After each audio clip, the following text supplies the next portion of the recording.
আল্লাহর প্রিয় বান্দারা তাকওয়ার পথে, আমলের পথে, নেক আমলের পথে হযরত বলতে চাচ্ছেন প্রতিনিয়ত যারা মুজাহাদা করে, চেষ্টা করে, আগে বাড়তে চায়, তো আল্লাহ তাআলা নিজে তার দয়ার মায়া দিয়ে আল্লাহই যেন তাকে ধরে আগায়া দেয়। আল্লাহু ইয়াজতাবি ইলাইহি মান ইয়াশা ওয়া ইয়াহদি ইলাইহি মান ইউনিব। আল্লাহ তাআলা কোরআনুল কারীমের মধ্যে বলেন, আল্লাহ যাকে চান নিজের দিকে টেনে নিয়ে আসেন। ইয়াজতাবি অর্থ হলো আল্লাহ তাকে জজব করে, আকর্ষণ করে, যাকে আল্লাহ ইচ্ছে করেন টেনে আল্লাহর দিকে নিয়ে আসেন। আবার যাকে তিনি ইচ্ছে করেন আল্লাহর দিকে একটু ঝুঁকছে দেখলে ওয়াহদি ইলাইহি মান ইউনিব, যে আল্লাহর দিকে একটু ঝুঁকতেছে, আল্লাহর দিকে একটু আগাইছে, আল্লাহর পথে চলতে চাচ্ছে, আল্লাহ তাআলা নিজে বলতেছেন আমার দিকে যে ঝুঁকে আসে, এগিয়ে আসে, আমি আল্লাহই তাকে তার চাইতে বেশি এগিয়ে হেদায়েত দিয়ে থাকি।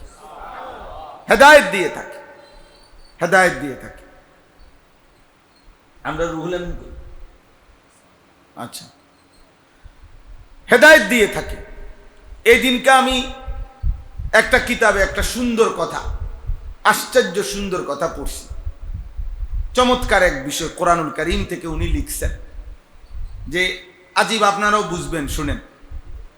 দুনিয়ার মধ্যে আল্লাহ তাআলা একজন মানুষকে দুনিয়াবি আয় উপার্জন, এই আয় রোজগারের জন্য মেহনত করার ক্ষেত্রে, পরিশ্রম করার ক্ষেত্রে আল্লাহ তাআলা কোরআনে শব্দ ব্যবহার করছেন ফামশু ফি মানাকিবিহা ওয়া কুলু মির রিজকি। রিজিকের তালাশে আমার জমিনের যেখানে মন চায় তোমরা হাঁটো, চলো, স্বাভাবিক চলাফেরা করো উপার্জনের জন্য, এবং আমার রিজিক উপার্জন করে ভক্ষণ করো, খাও। তো রিজিকের তালাশে আল্লাহ বলছেন ফামশু, তোমরা হাঁটো। স্বাভাবিক হাঁটা যেটারে কই আমরা, এটারে কই মাসি, হাঁটা। এটা আল্লাহ তাআলা বলছে। এবার দেখেন এক ধাপ আগাইয়া আল্লাহ তাআলা নামাজের বেলায়, নামাজের জন্য যখন যাওয়ার সময় হয় তো আল্লাহ তাআলা বলছেন ফাসআউ ইলা যিকরিল্লাহ। এখানে আর শুধু হাঁটলে হবে না, এখানে দ্রুত গতিতে ছুটতে হবে। অর্থাৎ এতক্ষণ রিজিকের তালাশে যেভাবে হাঁটছিলা, অফিসে যেমনে গেছিলা, চাকরিতে যেমনে গেছিলা, দোকানে যেমনে গেছিলা, এই ডকে হাঁটলে হইতো না, তার চাইতে দ্রুত গতিতে ইলা যিকরিল্লাহ, আল্লাহর ইবাদতের দিকে ছোট। তাইলে উপার্জনের চাইতে, এখানকার হাঁটার চাইতে, রিজিকের তালাশে হাঁটা চাইতে ইবাদত নামাজের ক্ষেত্রে গতি কি করতে বলছে? বাড়াইতে বলছে। আচ্ছা, এরপরে আরেকটু আগাইয়া যখন জান্নাতে যাইতে চাচ্ছ, তো আল্লাহ তাআলা বলেন জান্নাতে যেতে চাইলে এ শুধু ছুটলে হবে না, এবার একদম ডাইরেক্ট কত আগে যাইবা এটা অন্যদেরকে ফেলে এটা প্রতিযোগিতা করো, এটার প্রতিযোগিতা করো। ওয়াসারিউ ইলা মাগফিরাতিম মির রাব্বিকুম ফাস্তাবিকুল খায়রাত ফালিয়াতানাফাসিল মুতানাফিসুন। অর্থাৎ এবার জান্নাতে যাওয়ার জন্য প্রতিযোগিতা করো, এখানে আরো গতি বাড়াও যেন তুমি এই গতিতে ফাস্ট হইতে পারো, অন্যদেরকে ফেলে তুমি যেন আগেই জান্নাতে ঢুকতে পারো।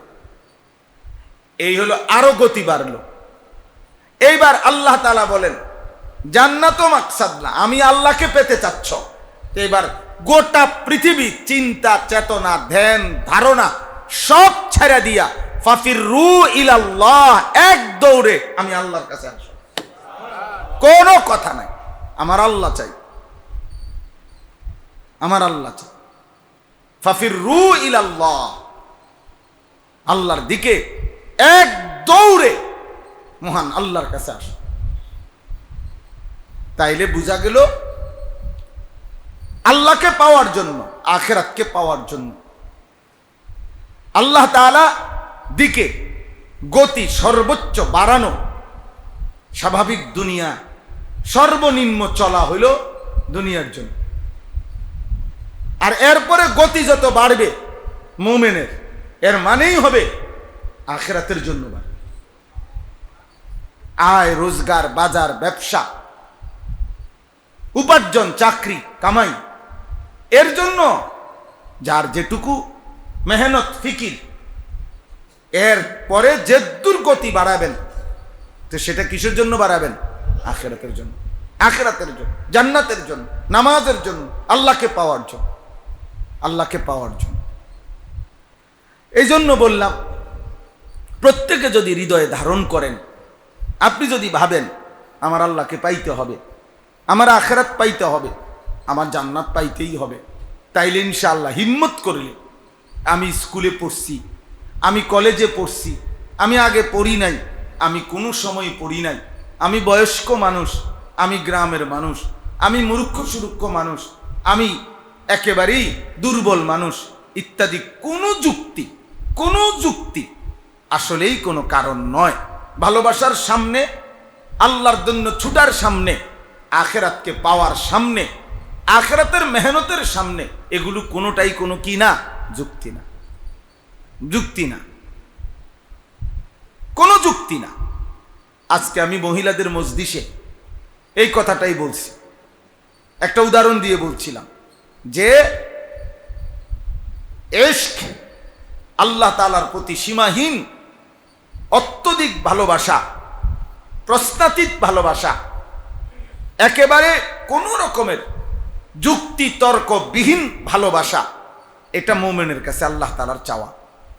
আর এইটা যতক্ষণ পর্যন্ত কলিজায় না আসবে, সব কিছুতেই আপনার ক্লান্তি, প্রশ্ন, আপত্তি, বিরক্তি আসবে। আর যখন ভালোবাসা হবে আল্লাহর প্রতি, আখিরাতের প্রতি, রাসূলুল্লাহ সাল্লাল্লাহু আলাইহি সাল্লামের প্রতি প্রশ্নাতীত, তাহলে কোনো কিছু আর আটকাবেন। ইবলিস, ওই কথাটাই বলছি আমরা সকালে, যে ইবলিস হাকিমুল উম্মত মুজাদ্দিদুল মিল্লাত হযরত মাওলানা শাহ আশরাফ আলী থানভী রাহমাতুল্লাহি আলাইহি বলছেন, ইবলিস আলেম ছিল, ইবলিস আবেদ ছিল, ইবলিস প্রচন্ড ইবাদত গুজার ছিল, ইলমওয়ালা ছিল, ফেরেশতাদের শিক্ষক ছিল, ইবলিস আরেফ ছিল, আল্লাহ তাআলার জাত ও সিফাতের পরিচয় তার মধ্যে পুরা ছিল। কিন্তু ইবলিসের চতুর্থ একটি আইন ইবলিসের মধ্যে ছিল না, সেটা হলো ইবলিস আশেক ছিল না। যার কারণে যখন আল্লাহ তাআলা বললেন আদমকে সেজদা করতে, ইবলিস তৎক্ষণাৎ নিজের যুক্তির কাছে হেরে গেল।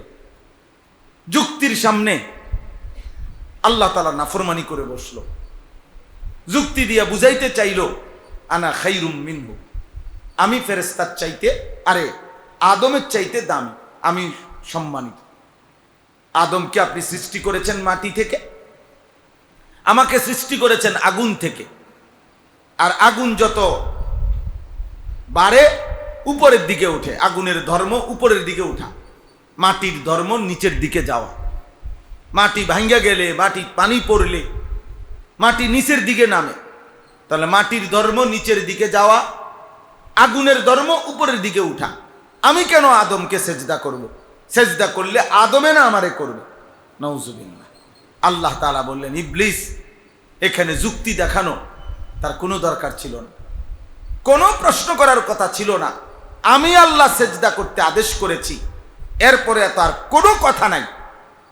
কিন্তু এইখানে সে তার এই নিঃশর্ত ভালোবাসা, প্রশ্নাতীত ভালোবাসা ঘাটতি ছিল বলে চিরদিনের জন্য চির অভিশপ্ত হয়ে চির বিতাড়িত হয়ে গেছে, আল্লাহর দরবার থেকে বিতাড়িত হয়েছে।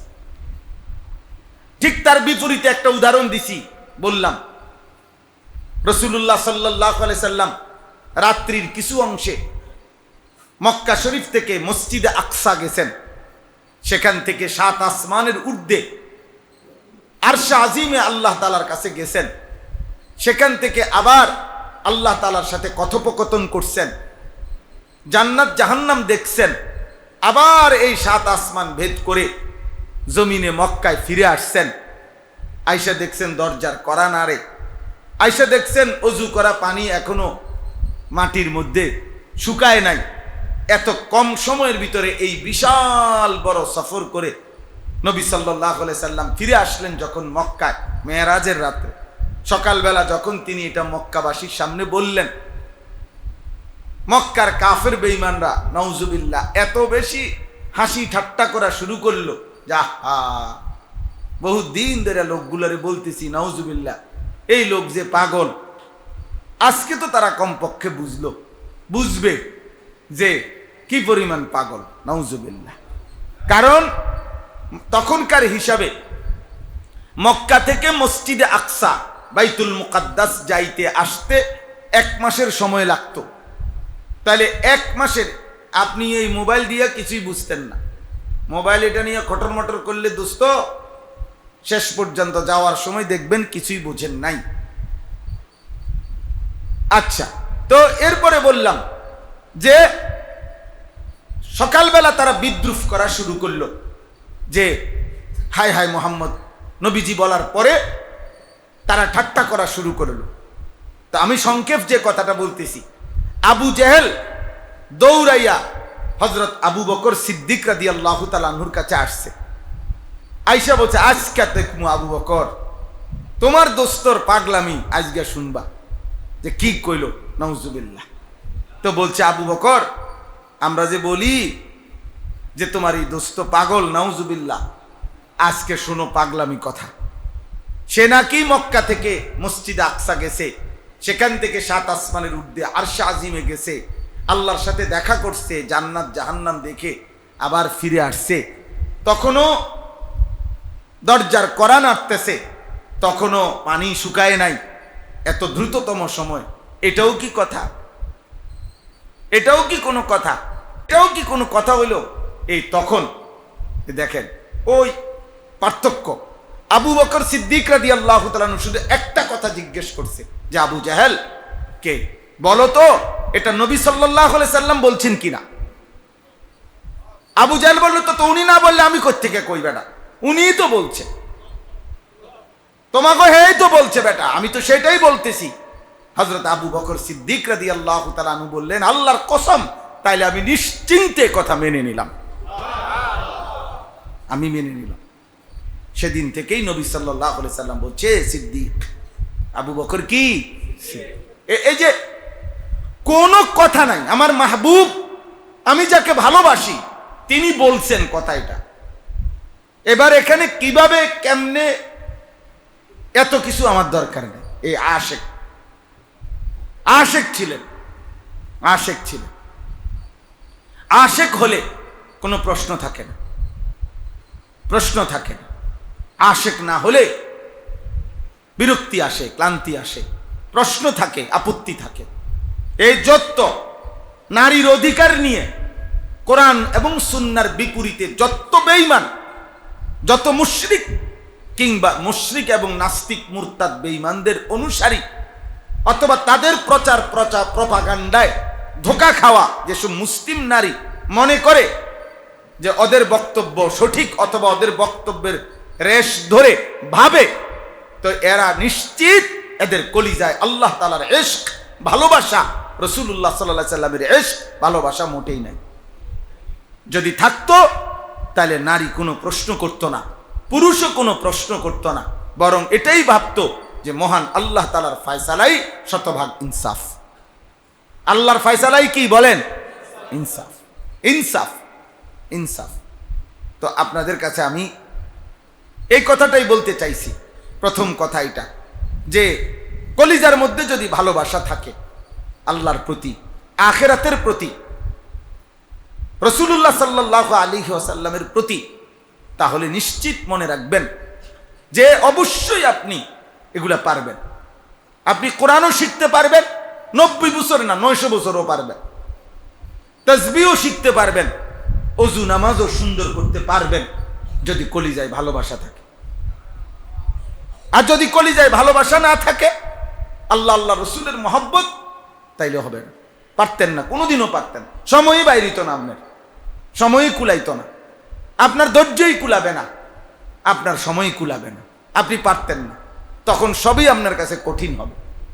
এই জন্য কলিজায় ভালোবাসা চাই, হৃদয়ে ভালোবাসা চাই, আল্লাহ আল্লাহ রসুলের মহব্বত চাই।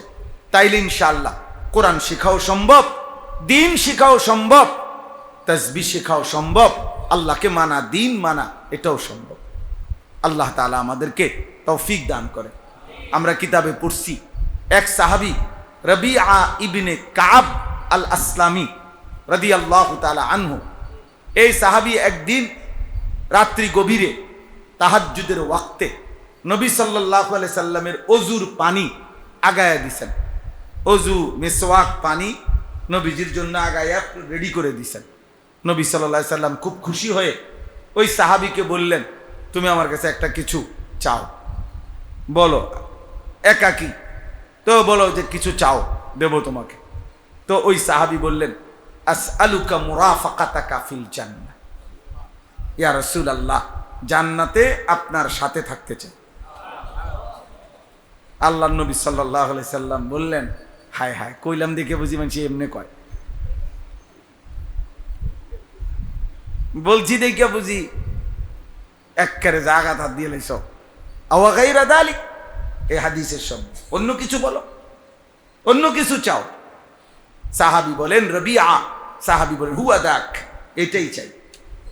এই যেটা কইলাম এটা হলে দেন, না দরকার নাই বাবু, আপনি কইছেন দিকে না কইছি, আপনি বললেন দিবেন, ওনা আবার কথা লারেন কেন?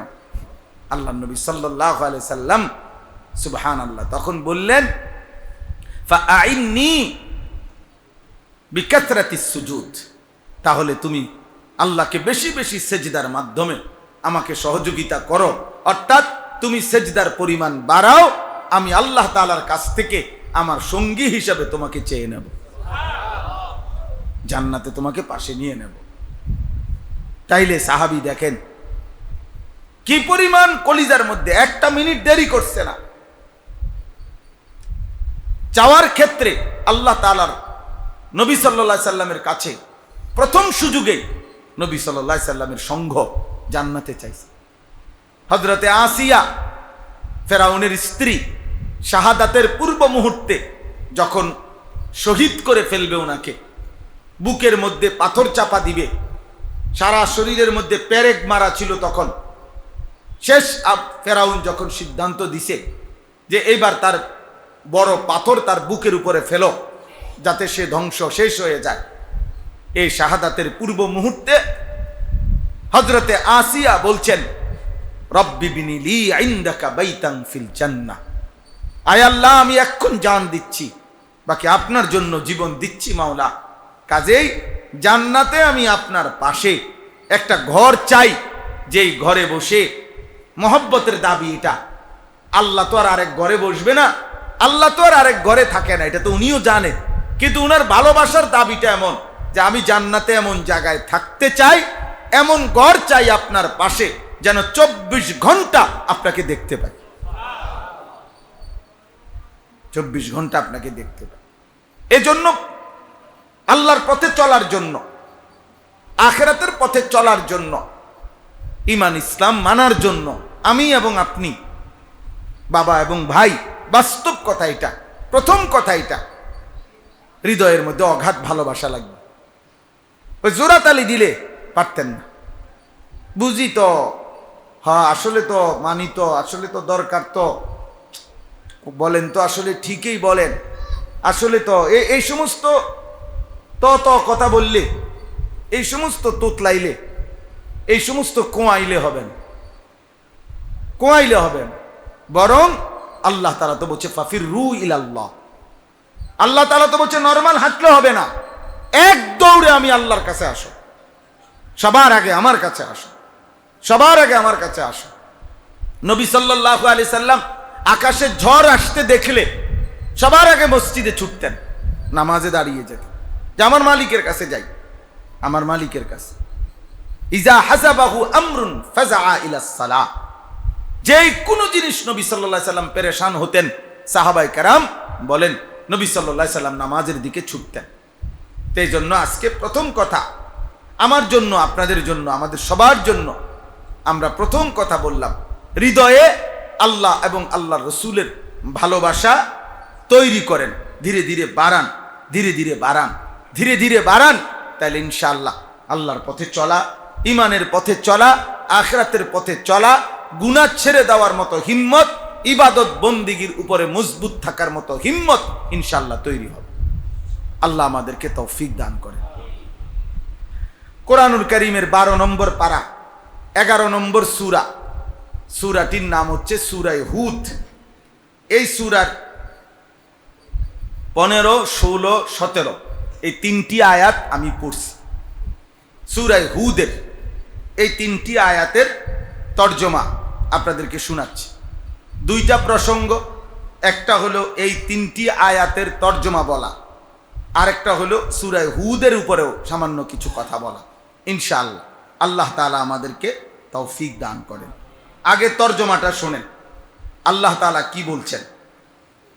মান কানা ইউরিদুল হায়াতাদ দুনিয়া ওয়া জিনাতাহা, যে ব্যক্তি তার পুরা জিন্দেগীর সমস্ত চেষ্টা, তদবির, পরিশ্রম, চলা ফেরা, উঠা বসা, 24 ঘন্টার জিন্দেগি, যার উদ্দেশ্য হলো দুনিয়ার জীবন এবং এই দুনিয়ার জীবনের সাজ সজ্জা, চাকচিক্য, দুনিয়ার জীবনের প্রাপ্তি, চাওয়া পাওয়া, এটাই যার কামনা, আল্লাহ তাআলা বলেন নুওয়াফি ইলাইহিম আমালাহুম ফিহা ওয়া হুম ফিহা লা ইউবখাসুন। আমি আল্লাহ তাআলা ওয়াদা দিলাম আমার তাকদীরের মধ্যে, আসমান জমিন সৃষ্টির 50,000 বছর আগে লৌহে মাহফুজে আমি যেই আমার সমস্ত মাখলুকের যে তাকদীর, দুনিয়া যে যা দেব লিখে রাখছি, যেটা আমি আল্লাহ তাআলা এই দুনিয়া প্রত্যাশী, দুনিয়ার নগদ চাওয়া পাওয়া, দুনিয়ার সাজ সজ্জা চাকচিক্য, দুনিয়ার বিভিন্ন প্রত্যাশা, বিভিন্ন কিছু, এই শুধু দুনিয়া যে 24 ঘন্টা চাচ্ছে, নির্ধারিত পরিমাণ তাকদীরের নির্ধারিত দুনিয়া তার জন্য যা বরাদ্দ রাখছি তা পূর্ণ আমি তাকে দুনিয়াতেই এক বিন্দু না কমিয়ে পুরাটাই দিয়ে দেব দুনিয়া, তারে আমি দুনিয়া দেব, নুওয়াফি পূর্ণ করে দেব, অহুম ফিহা লা ইউবখাসুন, কোনো কম করা হবে না, কম করা হবে না। এখানে একটা কথা বলছি আমি, এই কথা বুঝতে হবে। 1 নাম্বার হলো আল্লাহ তাআলা বললেন যে দুনিয়াই শুধু চায় এবং দুনিয়ার নগদ জিনাত, এই জিনাতের মধ্যে অনেক কিছু, শুধু সন্তান, শুধু স্ত্রী, শুধু টাকা, শুধু ক্ষমতা, শুধু নেতৃত্ব, শুধু মান মর্যাদা, শুধু প্রভাব প্রতিপত্তি ইত্যাদি ইত্যাদি, দুনিয়াবি যাই চাচ্ছে, জিনাত, চাকচিক্য, মনের যা প্রত্যাশা, মনোমুগ্ধকর সব কিছু দুনিয়ার। আল্লাহ তাআলা বলেন তো চাচ্ছে বান্দা যা, যত 2 রকম, দুনিয়া প্রত্যাশী যতজন আর যতটুকু, মানে চাচ্ছে যতজন, চাচ্ছে যতটুকু, আমি আল্লাহ আমার দেওয়ার ক্ষেত্রে কিন্তু বিষয়টা এমন না, অর্থাৎ চাচ্ছে যতজন আমি দেই না ততজন, চাচ্ছে যতটুকু আমি দেই না ততটুকু, বরং যতজনই চাক দেই আমি আমার তাকদীরের সিদ্ধান্ত অনুপাতে, চাই যতই আমি দেই আমার তাকদীরের অনুপাতে। এটা সূরা বনী ইসরাঈলের মধ্যে আছে, মান কানা ইউরিদুল আজিলাতা আজ্জালনা লাহু ফিহা মা নাশাউ লিমান নুরিদু। আল্লাহ তাআলা বলে যত লোক দুনিয়া পেতে চায়, আমি আল্লাহ তাআলা দেওয়ার ক্ষেত্রে আমি যতজনকে সিদ্ধান্ত করেছি অতজনকে দুনিয়া দিয়ে থাকি, আমি যতটুকু দেবার সিদ্ধান্ত নিছি আমি অতটুকু দিয়ে থাকি। তো আল্লাহ তাআলা এখানেও এটা বললেন যে যে ব্যক্তি দুনিয়াই শুধু চাইবে এবং দুনিয়ার সাজ সজ্জা, ক্ষমতা, প্রভাব প্রতিপত্তি, মান মর্যাদা, সুনাম সুখ্যাতি, বাড়ি ঘর, স্ত্রী সন্তান, আনন্দ ফুর্তি উল্লাস যা বলেন দুনিয়াতেই চাচ্ছে, তো আমি আল্লাহ তাআলা ও যাই চাক, বাকি ওর জন্য তো একটা বরাদ্দ আছে, ওর জন্য দুনিয়াতে তো একটা কি আছে, বরাদ্দ আছে। এই বরাদ্দকৃত দুনিয়াটা আমি আল্লাহ তাআলা দুনিয়াতেই তাকে পূর্ণই দিয়ে দেব, কম দেব না। বলে ভাবছিলাম তোমারে 10 দিমু, এখন দিমু যাক তোমার এই সদর বদর দেখা, উল্টা পাল্টা দেখা, এখন ভাবছি যে না 7 বা 8 দিমু বা 6 দিমু, না 10 পুরাই দিতাম না। আল্লাহ বলে না, আমি যেটা ফয়সালা করছি আমি আল্লাহ তাআলা ওইটা পূর্ণ দুনিয়া তোমারে দিয়ে দেব। কিন্তু এরপরে আল্লাহ বলেন উলাইকাল্লাযীনা লাইসা লাহুম ফিল আখিরাতি ইল্লান নার। এই 16 নম্বর আয়াত আল্লাহ বলেন ওই মানুষগুলো যারা দুনিয়ায় 24 ঘন্টা চেয়েছে, দুনিয়ার সৌন্দর্য, দুনিয়ার জিনত যারা চেয়েছে, আমি আল্লাহ ওয়াদা দিলাম আখিরাতে তাদের জন্য নাই আর কিছুই, ইল্লান নার, জাহান্নামের আগুন ছাড়া।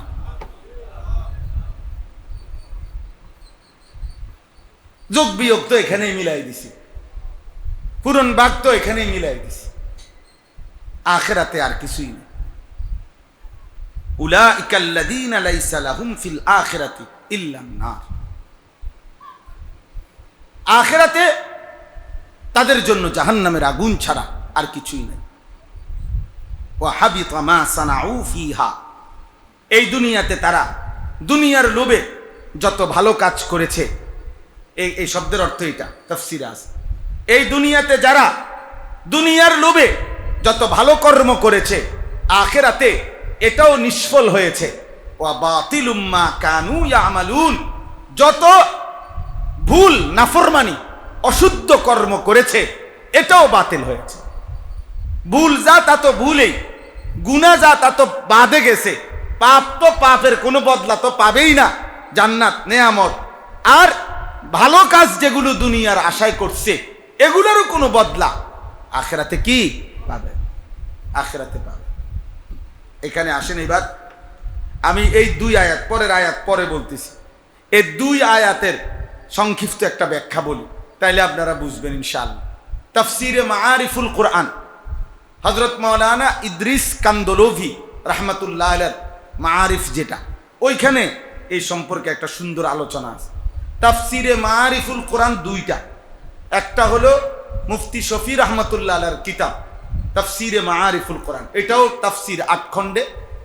আরেকটা হলো দারুল উলুম দেওবন্দের আরেকজন জগৎ বিখ্যাত মুফাসসির, জগৎ বিখ্যাত আলেম হযরত মাওলানা ইদ্রিস কান্দলভি রাহমাতুল্লাহ আলাইহি, ওনারও একটা তাফসীরে মাআরিফুল কোরআন আছে, পূর্ণাঙ্গ কোরআনের তাফসীর, ওইটারও মাআরিফুল কোরআনই কয়। একটারে মাআরিফে কান্দলভি বলে, আরেকটা মাআরিফে মুফতি শফি। এই তো তাফসীরে মাআরিফুল কোরআন হযরত মাওলানা ইদ্রিস কান্দলভি রাহমাতুল্লাহ আলাইহি লিখিত যেটা, ওইখান থেকে আমি এটা বলতেছি এই কথাটা। তিনি সেখানে লিখছেন যে স্বাভাবিকভাবে মানুষের 4টি আইটেম। 1 নাম্বার, এই আয়াতকে সামনে রেখে উনি ভাগ করছেন। 1 নাম্বার হচ্ছে মুমিন, 2 নাম্বার হচ্ছে মুনাফিক, 3 নাম্বার হচ্ছে ইহুদি, 4 নাম্বার হচ্ছে খ্রিস্টান। এই 4টা শ্রেণী। বাকি আরো ছোট মোটো যেসব ধর্ম অনুসারী, এগুলোর কেউ তেমন গণার ধরে না, এগুলো আসলেও তেমন কোনো বেল নাই। কথা বুঝছেন কিনা? আসলেও নাই, বাস্তবিক। এমনি স্বাভাবিকভাবে হিন্দু ধর্মের কোনো অস্তিত্বই নেই। হিন্দু ধর্ম কি এটা হেরাও কইতে জানে না, ওরাও জানে না। ও কোত্থেকে আসছে, কি এটা, কেমনে কেমনে কি হইল, কে প্রথম এটা প্রবর্তন করলো, কি বলতে চাইল উনি, ও কোনো এই চলছে আর কি, যার যেটা সুবিধা হয় ওরা এগুলা বলছে। এই জন্য আর অন্য যেগুলো, সেগুলোরও তেমন কোনো উল্লেখযোগ্য, পরবর্তীতে পরিবর্তিত, বিকৃত অনেক কিছু। কিন্তু তিনি এই 4টা ভাগ করছেন। তো দেখেন 4টা ভাগের মধ্যে এই 4 শ্রেণী মানুষ, মুমিন বলেন, মুনাফিক বলেন, ইহুদি বলেন, খ্রিস্টান বলেন, প্রত্যেকেই আপনার কিছু মন্দ কাজও আছে, কিন্তু প্রত্যেকেরই কিছু ভালো কাজও আছে। কাফের, ইহুদিরা, খ্রিস্টানরা, মুনাফিকরাও, ছদ্মবেশীরাও আপনার সমাজ কল্যাণমূলক, জনকল্যাণমূলক, মানুষের উপকারে, কল্যাণার্থে অনেক কাজ করে, অনেক সেবামূলক অনেক কিছু করে। তো তিনি বলছেন এই আয়াতকে সামনে রেখে ঈমান না থাকার কারণে ইহুদিগণ আখিরাতে ভালো কিংবা মন্দ তার কোনো কিছুরই বিনিময়ে পুরস্কার বলতে কিছুই পাবে না। মন্দের তো পাবেই না, আর ভালোটারও কি পাবে না, আখিরাতে কোনো বিনিময় পাবে না। কেন? কি না থাকার কারণে? ঈমান না থাকার কারণে। 2 নাম্বার খ্রিস্টান, তারাও সেম, ঈমান না থাকার কারণে তারা আখিরাতে মন্দ কাজের উত্তম কোনো বিনিময় তো এমনিই নাই, আর উত্তম যেগুলা ভালো কাজ করছে ঈমান না থাকার কারণে আখিরাতে তারা এই উত্তম কাজেরও কোনো বিনিময় পাবেন। তাহলে বাদ। এবার আসেন মুনাফিক। মুনাফিক, এই মুনাফিক স্বাভাবিকভাবে দুই ধরনের হয়। মুনাফিক একটা হচ্ছে বিশ্বাসগত, এতেকাদে মুনাফিক, অর্থাৎ যে মুখে বলে আমি লা ইলাহা ইল্লাল্লাহ মুহাম্মাদুর রাসূলুল্লাহ মানি, কিন্তু অন্তরে আসলে সে এই কালেমাকে, এই তাওহীদকে মানে না, সে মানে না এটা আসলে। এ হলো এতেকাদ, বিশ্বাসগত ভাবে কি মুনাফিক। এ হলো কাফের, এ হলো কি একেবারেই কি কাফের। আর আরেকটা হচ্ছে আমলগত ভাবে এমন কিছু কর্ম, সে আল্লাহকে বিশ্বাস করে, রসুল সাল্লাল্লাহু আলাইহি সাল্লামকে বিশ্বাস করে, কিন্তু তার এমন কিছু কর্ম আছে, এমন কিছু আচরণ আছে যেগুলো এই কর্মগত ভাবে মুনাফিকের চিহ্ন বহন করে। যেমন রাসূলুল্লাহ সাল্লাল্লাহু আলাইহি ওয়াসাল্লাম বলছেন, ইজা হাদ্দাসা কাযাবা ওয়া ইদা ওয়াদা আখলাফা ওয়া ইদা তুমিনা খানা। এটা মুনাফিকের চিহ্ন। এই কর্মগত কি মুনাফিক, অর্থাৎ কথা বলে তো মিথ্যা বলে, ওয়াদা করে তো ওয়াদার খেলাফ করে, হ্যাঁ, এরপরে আমানত রাখলে সেটার কি করে খেয়ানত করে, এরপরে কারো সাথে ন্যূনতম ঝগড়া লাগলে তাকে কি শুরু করে গালিগালাজ শুরু করে, গালিগালাজ শুরু করে। এইভাবে কোরআনুল কারীমের মধ্যে আল্লাহ তাআলা বলছেন মুনাফিকের তিনটা চিহ্ন। ওয়া ইজা কামু ইলাস সালাতি কামু কুসালা, যারা অলস ভাবে নামাজ পড়ে, ফরে ফরে ফরে না, ফরে দাঁড়ায় না, দাঁড়াইলে বসে না, কি করে না করে, অর্থাৎ কোন রকম নাম কেউ আসতে নামাজ পড়ে কিংবা অবহেলা অলসতা করে, তারা মুনাফিক আল্লাহ তাআলা বলছেন। এরপরে ইউরাউনান নাসা, যারা মানুষদেরকে দেখানো আমল করে, আর লা ইয়াযকুরুনাল্লাহা ইল্লা কালিলা, আল্লাহর তাসবিহ যৎসামান্য যারা আদায় করে, এরাও আল্লাহ বলছে কর্মগত মুনাফিক। রাসূলুল্লাহ সাল্লাল্লাহু আলাইহি সাল্লাম বহু হাদিসে বহু আমল না করাকে, ছেড়ে দেওয়াকে মুনাফিকের চিহ্ন বলছেন। এর মধ্যে একটা স্পষ্ট একটা হলো ফজরের নামাজ ত্যাগ করা। ফজরের নামাজ কি করা? ত্যাগ করা। রাসূলুল্লাহ সাল্লাল্লাহু আলাইহি সাল্লাম একাধিক হাদিসের মধ্যে এই কথা স্পষ্ট বলছেন, ফজর ত্যাগকারী ব্যক্তি এটা সুস্পষ্টভাবে মুনাফিকের চিহ্ন, মুনাফিকের চিহ্ন। হযরতে উবাই ইবনে কাব রাদিয়াল্লাহু তাআলা আনহু তিনি বলেন, রাসূলুল্লাহ সাল্লাল্লাহু আলাইহি ওয়াসাল্লাম যার ঈমানের ব্যাপারে সন্দেহ করতেন, তারে ফজরের নামাজে সালাম ফিরিয়ে তালাশ করতেন। আশাহিদুন ফুলান ক্বালু লা, আশাহিদুন ফুলান ক্বালু লা। জিজ্ঞেস করতেন অমুক কি আসছে নামাজে ফজরে? বলতো সাহাবীরা না, অমুক না। তো আল্লাহর নবী সাল্লাল্লাহু আলাইহি সাল্লাম তখন বলতেন, শোনো, নিশ্চয়ই ফজর এবং এশা এই দুই নামাজ মুনাফিকদের জন্য পড়া কঠিন, পড়া কঠিন। হযরতে উবাই ইবনে কাব, আমি ওনার এই কথার দ্বারা বুঝছি যে আল্লাহর নবী সাল্লাল্লাহু আলাইহি সাল্লাম সাহাবায়ে কেরামের হাজিরে ডাকতেন ফজরের পরে। নবী সাল্লাল্লাহু আলাইহি সাল্লাম হাজিরে ডাকতেন কোন সময়? ফজরের পরে। ফজরের পরে হাজিরা ডাকতেন, তালাশ করতেন। হযরত আব্দুল্লাহ ইবনে মাসউদ রাদিয়াল্লাহু তাআলা আনহু স্পষ্ট বর্ণনা করেছেন, নবীজির জামানায় যেই মসজিদের জামাত এমনকি ফজরের জামাত ছেড়ে দিত, আমরা বুঝতাম কানা মুনাফিকান বাইয়িনুন নিফাক, এটা প্রকাশ্য মুনাফিক, প্রকাশ্য মুনাফিক।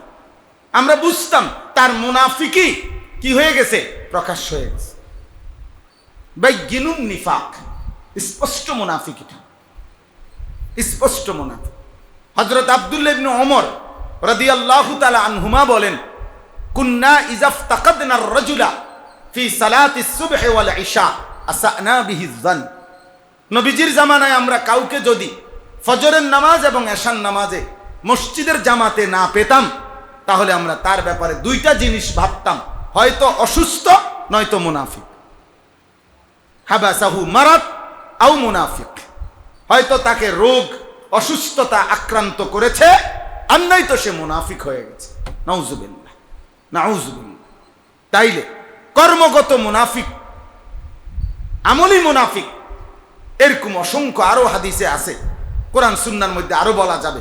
কিন্তু আমার বলার উদ্দেশ্য হলো এই মুনাফিক যারা মুনাফিক, তারাও মূলত আখিরাতে তাদের কলিজার মধ্যে না থাকাতে, আখিরাতের প্রত্যাশা না থাকাতে, তারা সব কিছুর মধ্যে নয়শয় দড়ি মাছ নাসুই ফানি এই জিন্দেগি পরিচালনা করার ক্ষেত্রে কারণে তারাও আখিরাতে কোনো বিনিময় পাবে না। তাইলে আর আছে কে? আর বাকি আছে কে? মোমেন। আর বাকি আছে মোমেন না? তিনটা তো বাদ গেল। ইয়াহুদি ঈমান না থাকার কারণে, খ্রিস্টান ঈমান না থাকার কারণে ভালো কর্মেরও বিনিময় পাবে না আখিরাতে। মুনাফিকে এতেকাদি যারা, তারা ঈমান না থাকার কারণে আখিরাতে ভালো কর্মেরও কোনো বিনিময় পাবে না। তাহলে মোমেন এখন আছে। এই মোমেন দুই রকম। মোমেনের মধ্যে দুই রকম। এক ধরনের মোমেন হলো যারা শতভাগ আল্লাহর সন্তুষ্টির জন্য আখিরাতের তালাশে তাদের জিন্দেগির যাবতীয় কর্মকাণ্ড পরিচালনা করে। আল্লাহ তাআলা বলেন, আমি তাদের দুনিয়াও দেব, আমি তাদের আখিরাতও দেব। আর মুমিনদের মধ্যে যারা আখিরাতের আশা বাদ দিয়া, আখিরাতের চিন্তা বাদ দিয়া, পরকালের ভাবনা বাদ দিয়া, আল্লাহ রসুলের সন্তুষ্টি বাদ দিয়া শুধু দুনিয়া সাজাইতেছে, এরা মূলত মুমিন।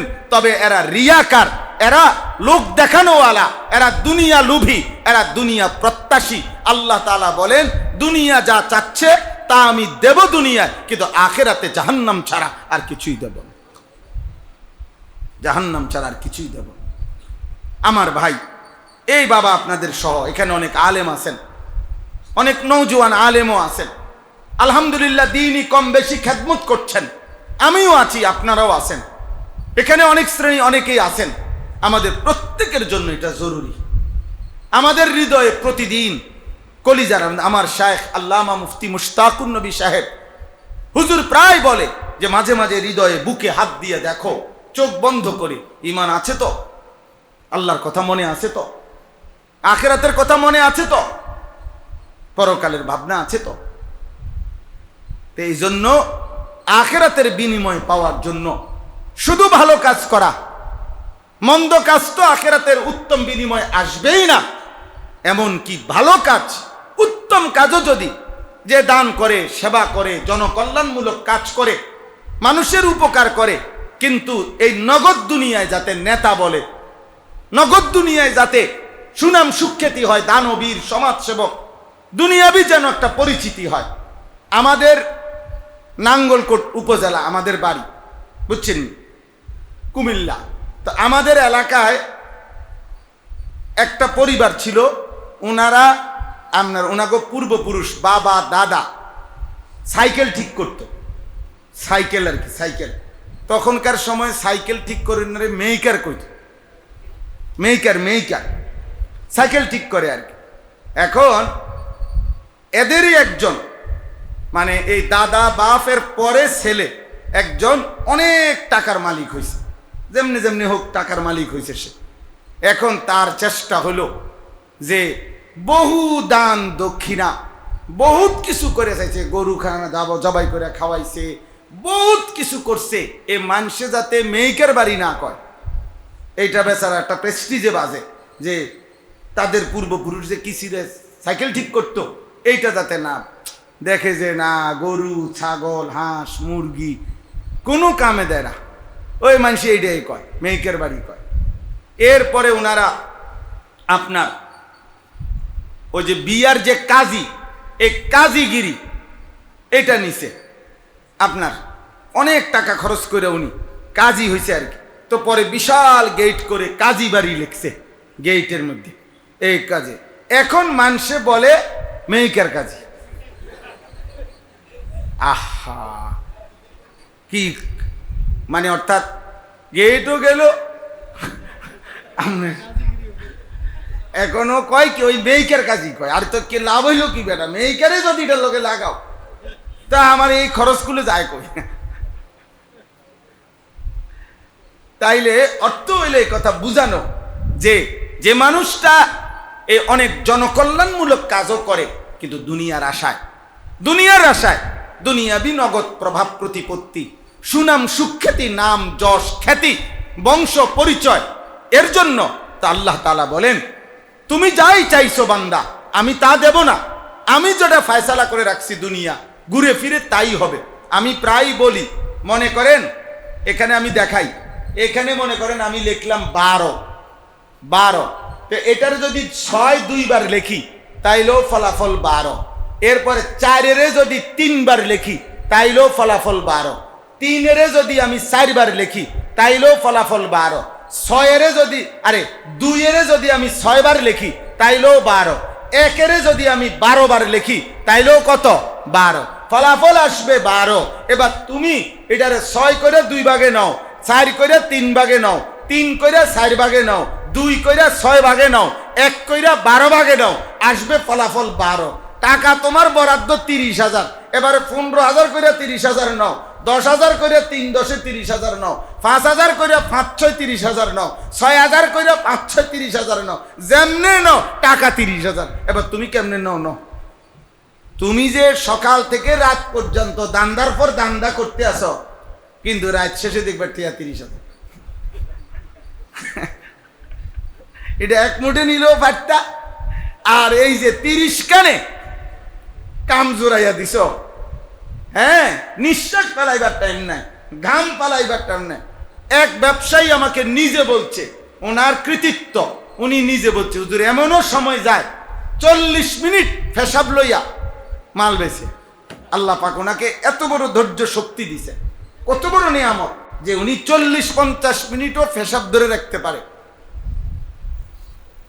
কত বড় নিয়ামত ওনারে দিছে আল্লাহ। ওনারে মুতার টাইমও দিছে না, দুনিয়া তারে এমন পাগল বানাইছে, মুতার টাইমও নেই। আমি এইবার কোরবানির আগে এক ভদ্রলোকের বাসায় গেছিলাম। তো বাসায় গিয়ে আপনার দেখছি উনি নিচতলায় থাকে, সুন্দর দোতলা বাসা। তো দোতলা দেখতে গিয়ে এক কোনায় একটা রুম, একটু অন্ধকার, হালকা আলো আছে। আমি বলছি এখানে কি আঙ্কেল? বলছে হুজুর আমি কয়টা ছাগল পালি, এগুলো এখানে রাখি। এরপরে আমি তখন বললাম যে আঙ্কেল, আল্লাহ পাকের কত বড় নিয়ামত। আল্লাহ পাক নিজেই বলছেন তিনি যাকে ইচ্ছা ইজ্জত দেন, যাকে আল্লাহ চায় সম্মান দেন। আল্লাহ পাক দয়া করছেন, আল্লাহ ইজ্জত দিয়া আজ ছাগল দোতলায় থাকে, মানুষ নিচতলায় থাকে। তো আল্লাহ যদি ইজ্জত দেয়, আল্লাহ ছাগলরও দোতলা তুলে। আল্লাহ পাক কেমন নিয়ামত দিচ্ছেন চিন্তা করছেন নি? আল্লাহ ইজ্জত দিয়া ছাগল রে উড়াইছে দোতলায়, চাচারে রাখছে নিচতলায়।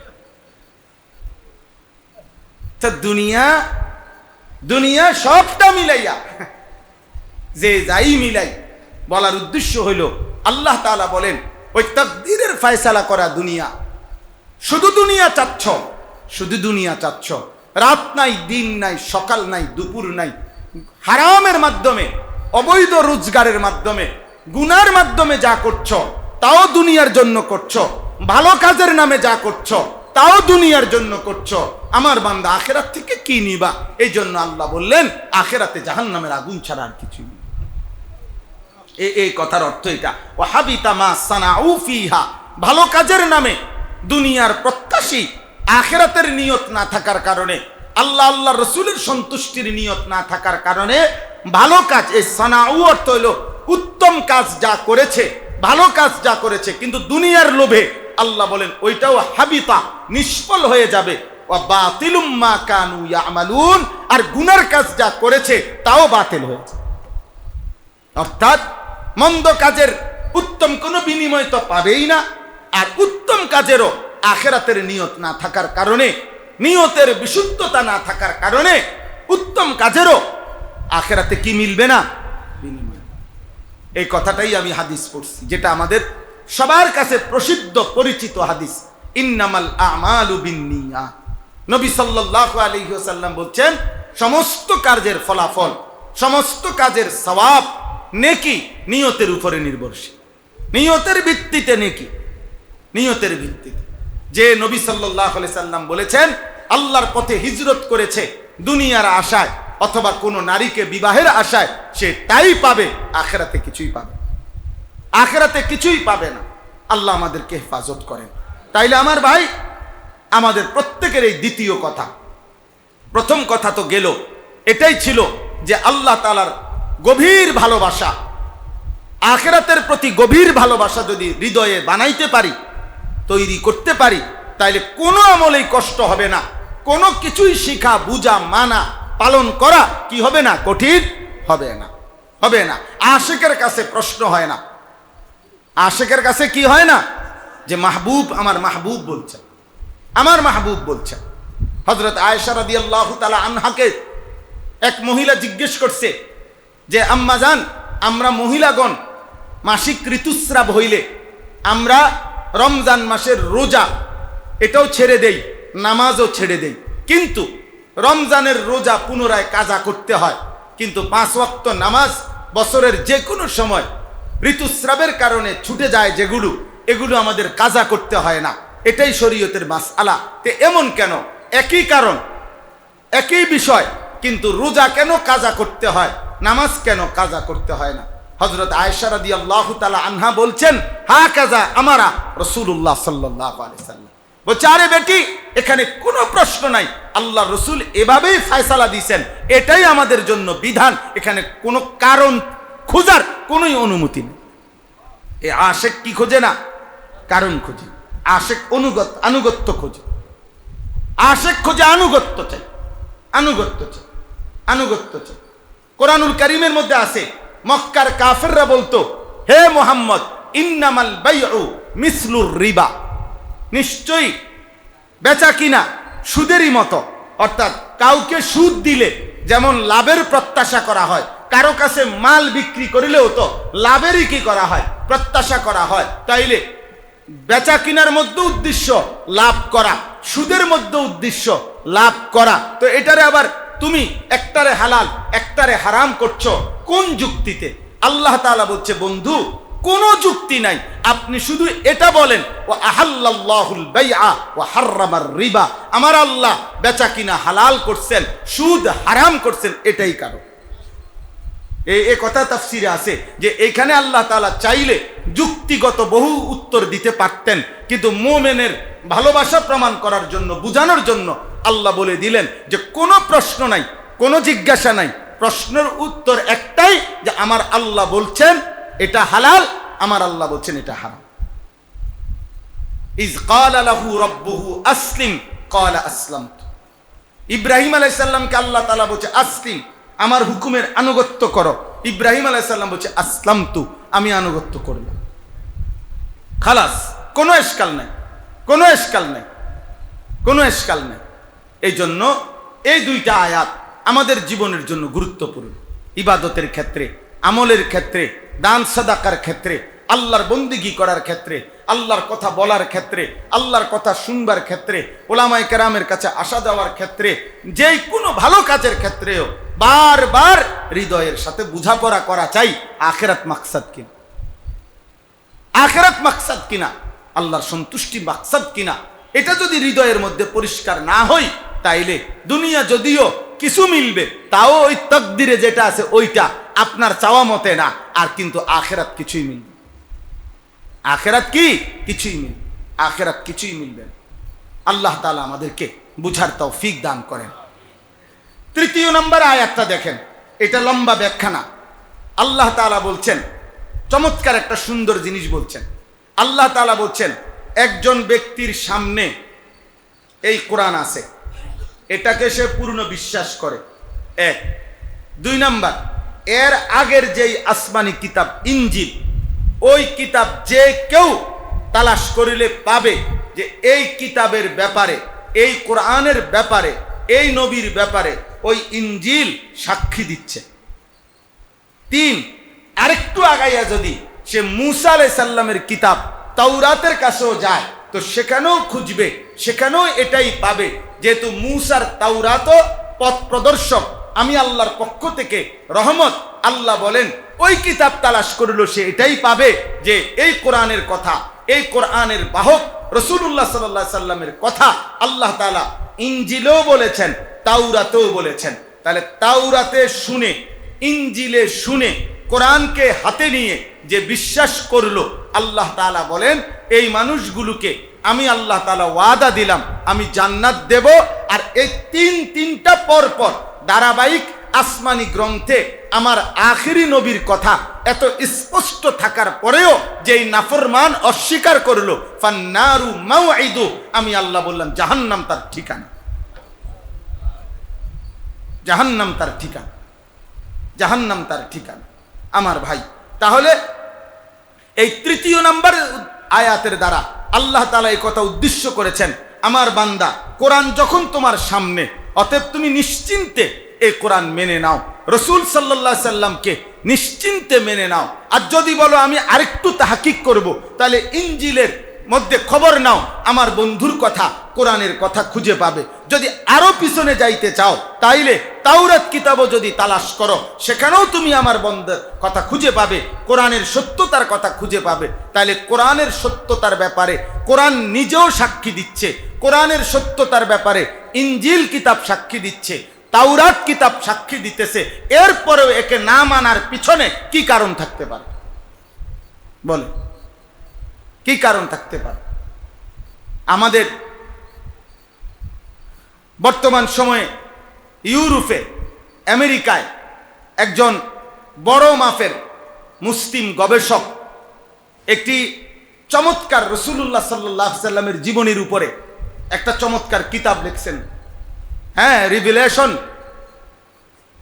এই কথাটা রাসূলুল্লাহ সাল্লাল্লাহু আলাইহি ওয়াসাল্লামের উপরে অনেক সুন্দর, অনেক গভীর প্রামাণ্য একটা কিতাব লিখছেন।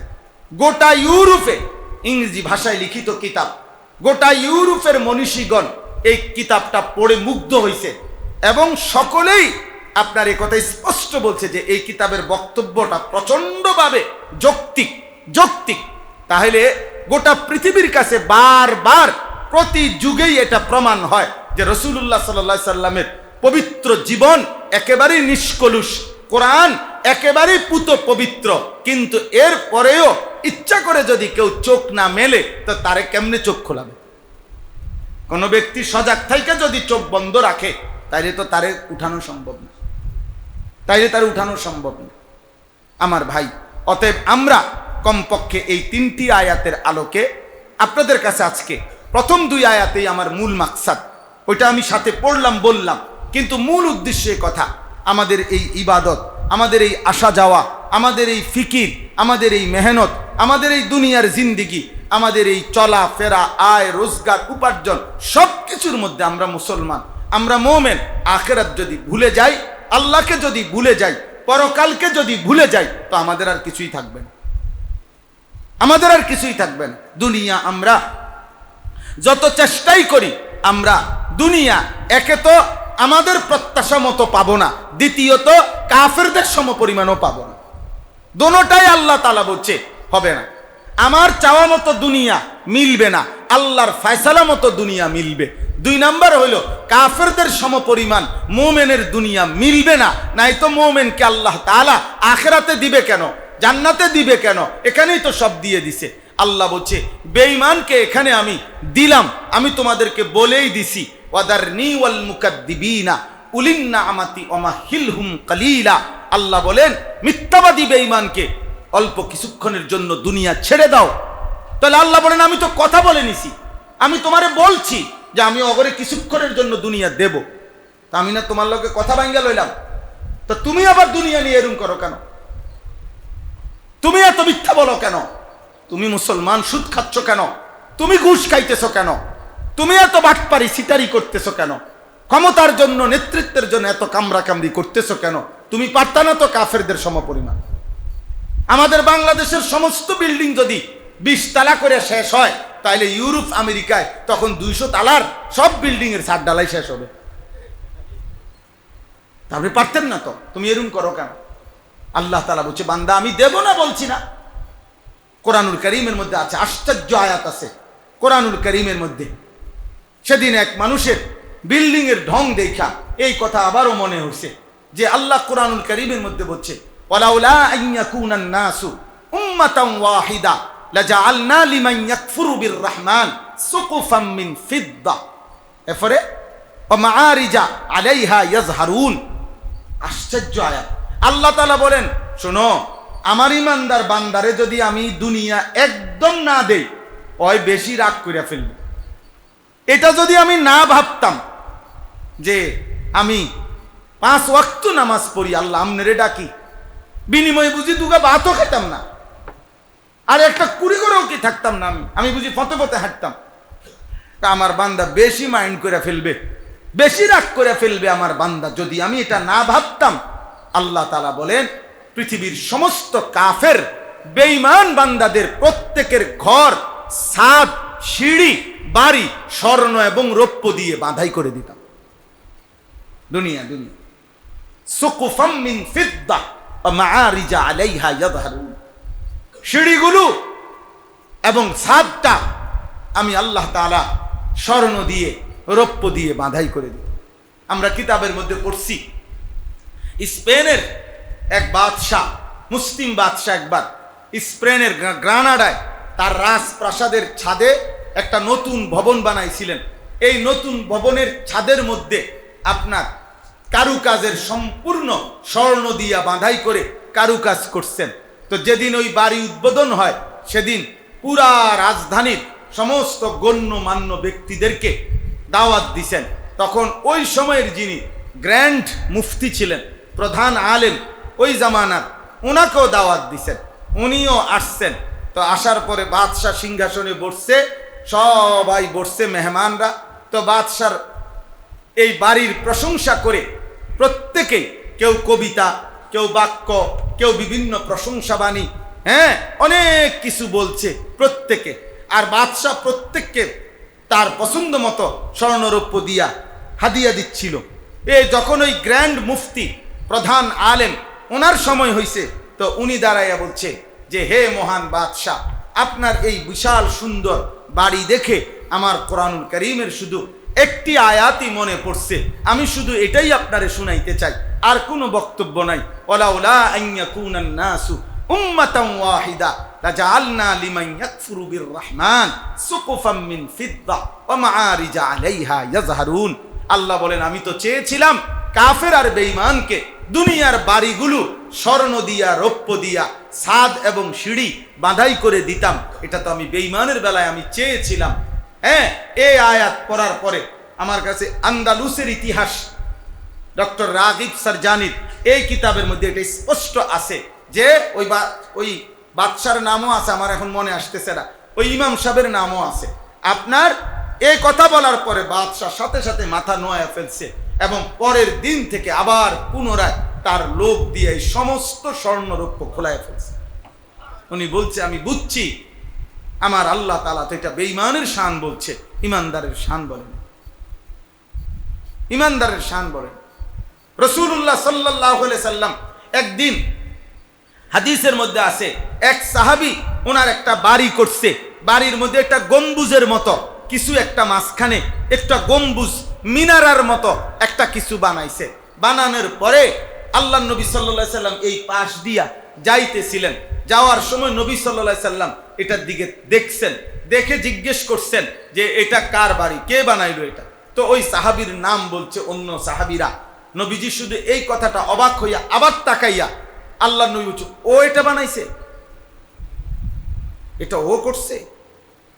মনে করেন কপালে ভাঁজ করছে বা একটা, আল্লাহ নবীর চেহারা মুবারক দেখে তো সাহাবীরা বুঝছে যে হায় হায়, নবী তো কি হইছেন, গোসা হইছেন। তো ওই সাহাবীকে পরবর্তীতে পরের দিনে জানাইছেন, আল্লাহ নবী সাল্লাল্লাহু আলাইহি সাল্লাম তোমার বাড়ির পাশ দিয়ে যাওয়ার সময় এটা দেখে এই কথাটা বলছে, এটা ও বানাইলো, ও বানাইছে এটা। হযরত ওই সাহাবী সাথে সাথে ওনার এই ঘরের এই গম্বুজ সম্পূর্ণ ভাঙ্গা সমান করে আল্লাহ নবী সাল্লাল্লাহু আলাইহি সাল্লামের কাছে আয়েশা বলছে, ইয়া রাসূলুল্লাহ, আল্লাহর কসম, আমি আমার ভবনের, আমার ঘরের ওই গম্বুজ মিনার আমি খুলে ফেলছি, ভেঙে ফেলছি, ভেঙে ফেলছি। হায়াতুস সাহাবা তো এটা আছে এই ঘটনা। মান কানা ইউরিদুল হায়াতাদ দুনিয়া ওয়া যিনাতাহা নুওয়াফি ইলাইহিম আমালাহুম ফিহা ওয়া হুম ফিহা লা ইউবখাসুন। আল্লাহ তাআলা বলেন, শুধু দুনিয়া চাইলে বান্দা, ভালো কাজের মাধ্যমে যদি দুনিয়া চাও, ভালো কাজ করতেছে কিন্তু দুনিয়াই চাচ্ছে, দুনিয়া, নগদ দুনিয়া, আখিরাত দেব না, কিন্তু দুনিয়াও দেব না, দুনিয়া ওটুকুই দিমু, যেটুকু আমি কি করে রাখছি, তাকদীরে লেখা। তা তোরে কি পাইলা? না প্রত্যাশা মতো দুনিয়া পাইলা, না আখেরাত কিছু পাইলা, না আখেরাত কিছু পাইলা। আমার ভাই, অতএব এবার আমার শেষ খোলাসা কথা, শেষ 5 মিনিট কথা আপনাদের কাছে এটা বলতে চাই। অতএব এই যারা আছেন এখানে, আলেম হন আর গাইরে আলেম হন, আমি হই আর আপনারা হন, আমাদের প্রত্যেকের জিম্মাদারি, আমরা মুসলমান, আমরা মুমিন। অতএব আমাদের নিজের জীবন, আমাদের বিবি বাচ্চা, পরিবারের স্ত্রী সন্তানের জীবন, এই উভয়ের মিলে আমাদের দায়িত্ব হলো নিজে জাহান্নাম থেকে বাঁচা, বিবি বাচ্চাকে আখেরাতে জাহান্নাম থেকে বাঁচা। এটাই আমার মূল ডিউটি। এটা পূর্ণ হইতে হবে, ওই অন্যটা দুনিয়া আল্লাহর ফয়সালা মতো যেটুকু হয় হোক। ইয়া আইয়ুহাল্লাযীনা আমানু কু আনফুসাকুম ওয়া আহলিকুম নার।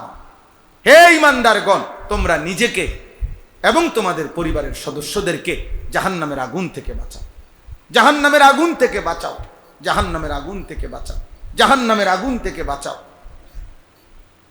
জাহান্নামের কু আনফুসাকুম ওয়া আহলিকুম নারা। তাহলে নিজের ব্যাপারে এবং পরিবারের ব্যাপারে আল্লাহ তাআলার হুকুম আমাদের ঈমানদার হিসাবে, আমরা মুসলমান হিসাবে আমাদের নিকট হুকুম আল্লাহর পক্ষ থেকে আমি এবং আমার পরিবারকে কিসের থেকে বাঁচানো?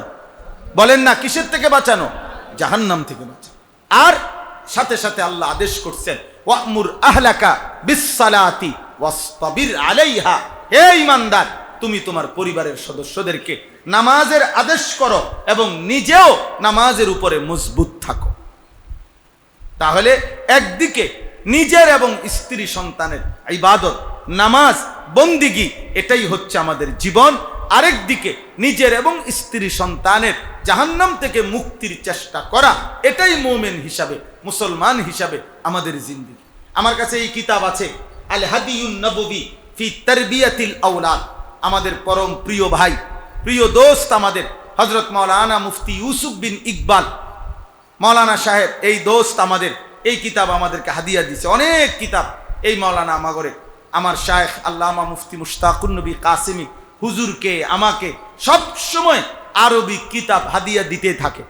আর এক এক কিতাব যেইটা দেয় এটাই আশ্চর্য, এটাই সুন্দর, এটাই অবাক করা কিতাব।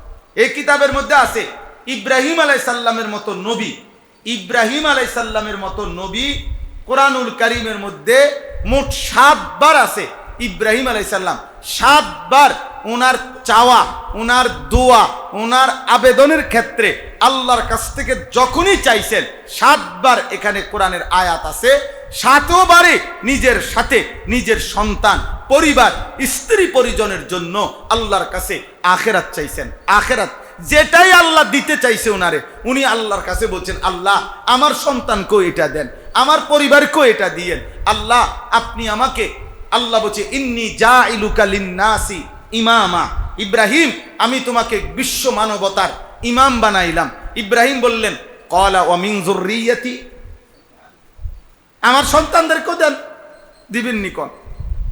এত বড় পদ, এত বড় নিয়ামত, আল্লাহ আমি আমার বংশধরের জন্য ছিল। আল্লাহ বলছে দেব, তবে শর্ত হইল জুলুম করতে পারবে না। লা ইয়ানালু আহদিজ জালিমিন। জালেম যদি হয়, পাপী যদি হয়, নাফরমান যদি হয়, তাইলে ইমামত আমি দেব না।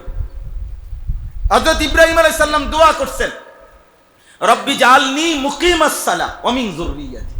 আল্লাহ আপনি আমাকে পূর্ণ নামাজি বানায় দেন। ওয়া মিন যুররিয়াতি, আমার সন্তান পরিবারকেও নামাজি বানায়। এই যে সন্তানের কথা বলে নেয়, পরিবারের কথা বলে নেয়। কোরআনুল কারীমের মধ্যে আছে, তিনি বলছেন, রব্বি জাআল হাযাল বালাদা আমিনান ওয়াজনুবনি ওয়া বানিয়া আন না'বুদাল আসনাম। আল্লাহ এই পবিত্র মক্কা নগরীকে নিরাপদ বানায় দেন, আর আমাকে, আমার বংশধরকে মূর্তির পূজা থেকে রক্ষা করেন। দেখছেন, ওয়াজনুবনি ওয়া বানিয়া, ওয়া বানিয়া, এভাবে বলছে। আল্লাহ তাআলা বলছেন, ইজ ক্বালা লাহু রাব্বুহু আসলিম ক্বালা আসলামতু লিরাব্বিল আলামিন। আল্লাহ তাআলা বলছেন, ইব্রাহিম আমার হুকুমের আনুগত্য করো। আল্লাহ বলেন, আর ইব্রাহিম বললেন, আল্লাহ আপনি রব্বুল আলামিনের সমস্ত হুকুমের আনুগত্য আমি করলাম। আসলামতু, আমি ইসলাম নিলাম, আপনার আনুগত্য নিলাম। এবার সন্তানদেরকে উনি বলতেছেন, সুবহানাল্লাহ, ওয়াসাা বিহা ইব্রাহিমু বানিহি। ইব্রাহিম তার সন্তানদেরকে ওসিয়ত করলেন, ওয়া ইয়াকুব, এবং ইয়াকুবও একই কথা বললেন, ইয়া বানিয়া, হে আমার প্রিয় সন্তানগণ, ইন্নাল্লাহা আস্তাফা লাকুমুদ্দিন ফালা তামুতুন্না ইল্লা ওয়া আনতুম মুসলিমুন। আল্লাহ তোমাদের জন্য এই দ্বীনকে মনোনীত করেছেন, তোমরাও মুসলিম না হয়ে মৃত্যুবরণ করো না। যে ইসলাম আমি আল্লাহর সামনে পেশ করছি সন্তান, সেই ইসলামের ওসিয়ত আমি তোমাদের জন্য করে যাচ্ছি। এইভাবে কয়টা শুনবেন? সব আছে এখানে। 6 জন নবীর নাম আছে, 6 জন নবীর নাম, যেই নবীদের নাম আছে যারা প্রত্যেকে নিজের আওলাদ, নিজের বংশধর, নিজের পরিজন, উনাদের জন্য আল্লাহর কাছে আখিরাত চাইছে। কি চাইছেন বলেন না? আখিরাত চাইছে, আখিরাত চাইছে। আর আমরা হুজুর, আমি যদি মরে যাই, এই শেষ, আরে 2টা ফোলা, আর এই মাইয়াকে আল্লাহ আল্লাহ কইতারে কি জানি হয়, কেমনে জানি চলবে। এবারে মরিয়া গেলে দেশে আর কোথাও কোনো উৎপাদন, চাল ডাল, চা দোকান, মুদি দোকান, কাজ কর্ম সব বন্ধ হয়ে যাবে পৃথিবী। কারণ পৃথিবী টিকেই রয়েছে ওনার বেঁচে থাকার উপর। এই চাচা যদি কোনো কারণে বাইচান্স মারা যায়, তাইলে পৃথিবী আর থাকবে না। আমি মরিয়া গেলে তারা কেমনে চলবে? বেওকুফ, তোমার বাপ মরছে আর তুমি কেমনে চলছো? তোমার দাদা মরছে আর তোমার বাপ চলছে কেমনে? এটা তো একটা সহজ কথা, এটা একটা সহজ কথা কিনা? তা আমিও একদিন এই বলছি এক চাচার, কয়েকবারই বলছি, অনেক সময় বলি যে আপনি যেহেতু টেনশন করতেছেন, আমনে মরলে আমনের জিফুত কেমনে চলবে? আল্লাহ যদি শুধু আমগরে বলে জানিস তো আমার 4 জন ছেলে মেয়ে, আমার বিবি, তাহলে আমি সহ 6 জন। আল্লাহ যদি বলে তারা সবাই মোট ধরেন 100 বছর বাঁচবে, তো ধরেন আপাতত আল্লাহ যদি বলে তোমার ফ্যামিলির 6 জনের 30 বছরের আলুগুলা দিয়ালাই, এখন তোমার যদি একটা পেরেশানি লাগতেছে, কেরম কেরম লাগতেছে, তুমি মরলে তারা কেমনে চলবো? তাইলে যাও, এক কাজ করো, আলুগুলা 30 বছরের মালুম আমি তো হিসাব করে নাজিল করি, কিন্তু আছে তো আমার কাছে খাজাইন, বহু বচন, ভান্ডারে ভান্ডারে। ইন্না কুল্লা শাইইন খালাকনাহু বিকাদার। আল্লাহ বলেন আমি সব কিছু সৃষ্টি করেছি পরিমাণ মতো করে। একদিনের জন্য আল্লাহ তাআলা, 1 সেকেন্ডের জন্য আল্লাহ তাআলা অপরিকল্পিত, হিসাব ছাড়া, বেহিসাবি কোনো কাজ রব্বুল আলামিন করতে পারে না। ইন্না কুল্লা শাইইন খালাকনাহু বিকাদার। আল্লাহ বলেন আমি সব বানাইছি হিসাব করে, মানুষও বানাইছি হিসাব করে। এজন্য পপুলেশন থিওরি, জনসংখ্যার সমস্যা, জন্ম নিয়ন্ত্রণ করা উচিত বা জনসংখ্যার সমস্যা, এই মতবাদ আগা গোড়া ভুয়া, ধোকা ছাড়া, মিথ্যা ছাড়া, কুফরি ছাড়া আর কিছু না। ওই বেঈমান, ওই বেঈমান, ওই বেঈমান। পৃথিবীতে যে যখন বলবে যে মানুষের আগমন, জনসংখ্যা পৃথিবীতে সমস্যা, ওই বেঈমান, বেঈমান, বেঈমান, ওই বেঈমান, ওই কাফের, ওই বেঈমান, ওর ঈমান নাই বেটা। তো এটা কি বললি বেটা? হ্যাঁ, এক ছোট্ট মাসুম বাচ্চার পবিত্র হাত, এক ছোট্ট মাসুম বাচ্চার পবিত্র আগমন এই পৃথিবীতে, এটা সমস্যা পৃথিবীর? আমি তো সব সময় বলি, কোন বাচ্চা যখন হাসে মনে হয় পৃথিবী হাসে। ফুলের হাসি এত সুন্দর নয়, পৃথিবীর কোন হাসি বাচ্চার হাসির সামনে আর তুলনা হয়। কেন? বাচ্চা মাসুম, বাচ্চা মাসুম, বাচ্চার মানুষে মাসুম বাচ্চা কয়, মানে গুণামুক্ত। এই জন্য গুণামুক্ত মানুষের হাসি কতটা সুন্দর হয়, গুণামুক্ত মানুষের জিন্দিগি তো ছোট্ট মাসুম বাচ্চার দিকে তাকাইলে যেমন মনে হয়। অতএব চলেন, অনেক টাইম হয়ে গেছে। আপনাদের কাছে আমাদের অনুরোধ এটা, আমরা ইনশাআল্লাহ আমাদের ইবাদত, আমাদের বন্দিগি, আমাদের ভালো কাজ, আমাদের চলাফেরা সব কিছুতে আমরা আখিরাতকে খেয়াল করি। বলেন ইনশাআল্লাহ, বলেন ইনশাআল্লাহ, বলেন ইনশাআল্লাহ। ঈমানের হেফাজত জরুরি আব্বা, ঈমানের হেফাজত জরুরি। জীবনের মূল পুঁজি ঈমান, এই শেষ কথা মনে রাখবেন। জিন্দেগির মূল পুঁজি ঈমান, জীবনের মূল পুঁজি ঈমান। আল্লাহর সাথে বাঁধন ছুটে গেলে, আল্লাহর সাথে বন্ধন ছুটে গেলে, আখিরাতের বন্ধন ছিঁড়ে গেলে খোদার কসম আর জীবনের কিছু থাকে না। তসবির ছড়া এটা যদি এখানে কাইটা দেয় তাহলে 100 দানা পড়তে আর দেরি হবে না, পরপর করে পড়ে যাবে। আল্লাহর সাথে বাঁধন ছুটে গেলে গোটা পৃথিবীর সব বন্ধন ছুটে যাবে, আর কোথাও ওই বান্দা নিরাপত্তা পাবে। ওয়া ইউশরিক বিল্লাহ ফাকান্নামা খাররা মিনাস সামা ফাতাখতাফুহু আত-তায়র আও তাহবি বিহি আর-রিহু ফি মাকানিন সাঈক। আল্লাহ তাআলা বলেন যে আল্লাহর সাথে যে শিরিক করলো সে যেন আসমান থেকে পড়ে গেল। আমার কাছে মনে হয় যেন 7 আসমানের উপর থেকে ফেরেশতা ছেড়ে দিল, যা বেঈমান। এবার মাটিতে পড়ে আল্লাহ বলেন হয়তো কোনো চিল শকুন বাস পাখি তাকে ছুঁ মেরে নিয়ে গেল, অথবা বাতাস তাকে কোত্থেকে কই যেন ঝড়ো বাতাস তারে শূন্যে অথবা কোথাও বা কোথাও হারাইয়া ফেলে দিল শূন্য মরুভূমিতে, তার আর খবর নেই। একটা পলিথিন দেখেন, পলিথিন খালি আপনার বাতাসের মধ্যে কিরকম করে, এরকম এরকম করে, এটা একবার ওইদিকে উড়ে যায়, একবার ওইদিকে উড়ে যায়, অর্থাৎ এইটার আর ওজন নাই। তো আল্লাহ থেকে যে সম্পর্ক ছুটে যায় যেই বেঈমানের, ওর আর ওজন থাকে না। এইবার সে কখনো ইহুদি, কখনো খ্রিস্টান, কখনো মুনাফিক, কখনো মুশরিক, কখনো গায়িকা, কখনো নায়িকা, কখনো মুরতাদ, যখন যার যেটা দেখে তখন তার সাথেই নাচে গায়, কখনো খেলোয়াড়, কখনো গায়ক। আজকে যারা আর্জেন্টিনার পাগল, আজকে যারা ব্রাজিলের পাগল, ওরা আর্জেন্টিনারও পাগল না, এরা ব্রাজিলেরও ভক্ত না, এরা হইল তাদের ছাগলামির ভক্ত। বাস্তব ওরা মূলত আর্জেন্টিনারও ভক্ত না, ওরা অসভ্যতার ভক্ত। যেখানেই নোংরামি, যেখানেই অসভ্যতা, যেখানেই খেলাধুলা, যেখানেই নাচ গান, যেখানেই নর্তকী, ওরা ওইখানেই আছে। হ্যাঁ, আপনি দেখবেন এখন খেললে গেছে এই মাঠে, তো এরা কইলেও খেলার ভক্ত। একটু পরে যদি পরের দিন ওই মাঠে নর্তকী আইসা না আসে, এরাই আবার এখানে আইসা দাঁড়াবে। তো তুই না বলে খেলার ভক্ত? না, আমি খেলার ভক্ত না, আমি অসভ্যতার ভক্ত। যেখানে নোংরামি আমি সেখানে। এবার এটা খেলা হোক, এটা নাচ হোক, এটা মদ হোক, এটা জুয়া হোক, এটা গান হোক, এটা জিডা হোক, এটা যেখানে গুনাহ সেখানে আমি। নাউজুবিল্লাহ, নাউজুবিল্লাহ, নাউজুবিল্লাহ। আল্লাহ তাআলা আমাদেরকে হেফাজত করেন। আমাদের ঈমান আল্লাহর সাথে বন্ধন জরুরি, এজন্য ঈমান শিখা দরকার, ঈমান জানা দরকার, ঈমান কলিজায় ধারণ করা দরকার, ঈমানের উপরে পড়া রাখা দরকার, ওলামায়ে কেরামের কথা শোনা দরকার, ঈমানের উপরে লিখুনি দরকার।